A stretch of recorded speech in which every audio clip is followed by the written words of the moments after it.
Mukunda jewellers తెలంగాణలో మొట్టమొదటి factory outlet మన కొత్తపేటలో ఫిబ్రవరి 14న గొప్ప శుభారంభం. అందమైన ఈ శుభారంభంలో ఎన్నో విశేషాలు. Mukunda jewellers Kothapeta. KCR sir CM ఉన్నప్పుడు ప్రగతి భవన్ గేట్లు ఎప్పుడు మూసుకొనే ఉండేటి.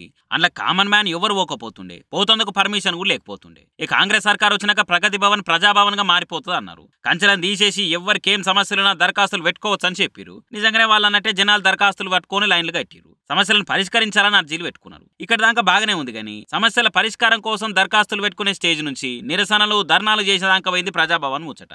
ఇగో ఎండాకాలం ఇంకా పూర్తిగా రానే లేదు. అప్పుడే నీళ్లకు తక్లీఫ్ వచ్చిందని కొందరు అమ్మలక్కలు ఖాళీ బిందెలు తీసుకుని ప్రజాభవన్ నిరసన చేశారు. ఇక ఈ ముచ్చట చూసిన కరడు కట్టిన కార్ పార్టీ కార్యకర్తలు ఉండి కాంగ్రెస్ సర్కార్ వస్తే నీళ్లకు కరెంటుకు తక్లీఫ్ ఉంటదని మేము చెప్పినాం కదా, అగో అట్టనే ఖాళీ బిందెలు పట్టుకొని తిరగవలసి వచ్చింది అని అంటున్నారు. ఇక వాళ్ళ పేరుగా ఇల్లు చూడరి, వీళ్ళు గురుకుల స్కూల్ టీచర్లు, వాళ్ళకు కూడా ఏవో మస్తు సమస్యలు ఉన్నాయట. ప్రమోషన్లు ట్రాన్స్ఫర్ల కోసం అర్జీ పెట్టుకుంటే వాటిని ఎవ్వరు పట్టించుకుంటలేరట. ఎక్కడి ఫైల్ అక్కడనే అయిపోయినాయట. గురుకులు పరుగులు కాదు, ఓసారి మా సమస్యలు పరిష్కరించురని 100 మంది గురుకుల టీచర్ ఇట్లా ప్రజాభవన్ల ధర్నా కూర్చున్నారట.